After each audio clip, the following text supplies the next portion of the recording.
Казвам се Свилен Брезов и отглеждам маслодайна роза дамасцена от 20 и няколко години вече. В момента е биологична розата от последните 18 години или 20 вече, не помня. Първите 4-5 години розата я отглеждах на конвенционален метод, нали, с доста торени, пръскане. Сега не е така.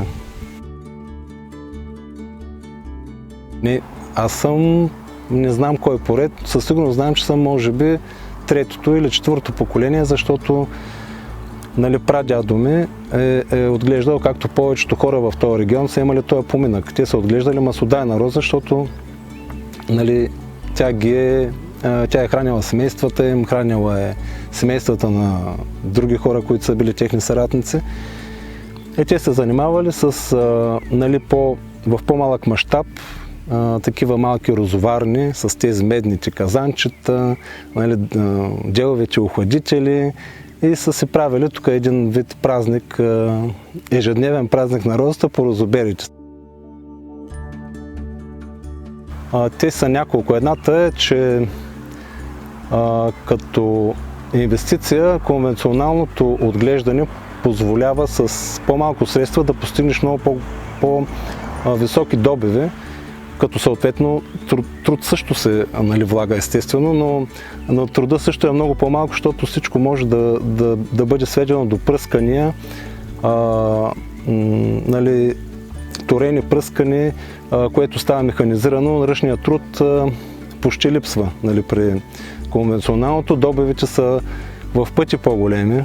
Нали, най-добрият добив в биологичното отглеждане, според мен, нали, по моите критерии, може би не надхвърля 100 кг от декар, нали, в най-добрите години, докато при конвенционалното отглеждане надхвърля 300-350 кг в добри години и при добро отглеждане колеги берат, аз не съм брал 500, не помня, но 500 е нагоре килограма, което е много пъти, просто 4 пъти до 5 пъти е възможно да се получи нали, разлика в добива на цвят.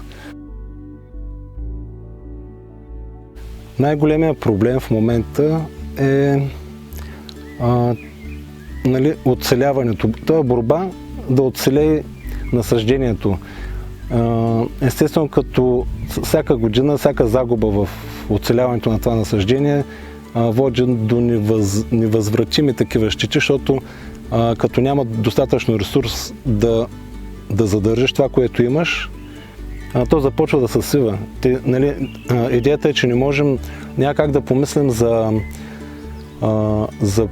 подобряване, а мислим за оцеляване. Т.е. опитваме се да задържим това, което има. Но то не се получава винаги. Нали, в тази борба има и някакви щети. Финансово от 6 или 7 години пазара е доста зле. За всички, нали, както за конвенционални, така и за биологични. Разликата в цената лови от самото начало на биологичното производство е минимална. Тя винаги е била, ако примерно розата е била 3 лева конвенционалната, 3,50 е била биологичната, като съпоставяхме нали, разходите за отглеждане, 3-4 пъти е разликата в добива минимум.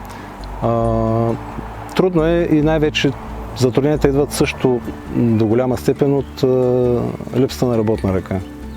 Хората, които бяха възпитани така, в трудови навици, нали, без да обиждам никой, защото сега има нали, хора, които се трудят по друг начин, намерят други поприща, но точно този тип труд е така неприятен за повечето млади хора. Нали, не съм виждал скоро нали, млад човек да вземе мочиката и да я ползва от правилната страна. Нали, не се получава. Да.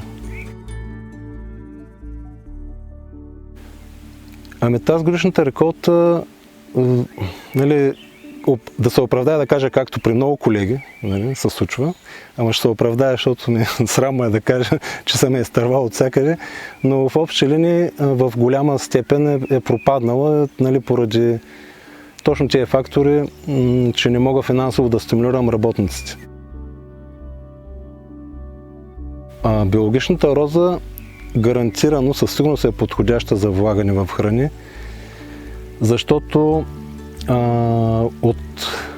Нали, тя идеята на биологичното производство е тази, да бъде напълно чист продукт.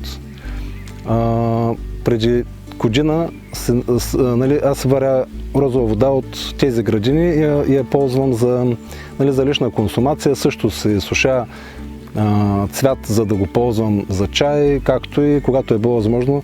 Нали, аз лично не мога, но как да кажем, така, майка ми, други така, по-възрастни хора, на които им е приятно и те сами си искат розов цвят, съм предоставил, те ми правят розово сладко и е доста така добро като така, традиционните земнини, нали, тези български наши.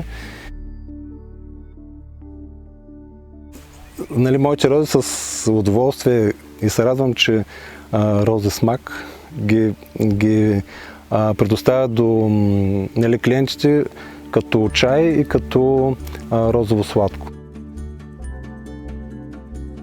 Розата я харесвам сега по време на розобера, а не само аз, нали, виждам, че и работниците, защото те знаят, че е чиста, те знаят, като влязат да работят някъде, знаят кое е пръскано и нищо, че не са завършили химия, Менделиев даже не знаят кой къде се е родил. В моята роза си позволяват да си гризват някои листенци. То е леко тръпчиво, обаче някак си освежаващо, ароматно, не знам. И така си хапваме листенца с тях, докато си берем. Иначе харесвам, розовата вода ми е приятна, като в началото така леко, как да кажа, беше така като нов вкус. Първо се страхувах да не ме разхлаби, честно казвам, защото общото е позната с тия свойства. И така внимателно изчаквах известно време. Като пих първи път, обаче после като така много приятен аромат, много приятно усещане и си я пивам розовата вода, харесва ми, чувствам се добре наистина, като изключим нали, как да кажем, статиите, които предразполагат много към тези мисли, колко те подмладява и как ставаш вечен, но реално наистина чувството е много приятно, като консумираш розова вода. Сладкото ми харесва, също по тая причина, че действа разхлабващо, не прекалявам, но е много вкусно, наистина сладкото от роза е много вкусно. И чаявите задължително, те са наистина, особено зимата, когато няма възможността на тия, то е за мен една носталгия, защото като ми замериш на рози и тези тук картини, планини, всичко се връща, е приятно много, да.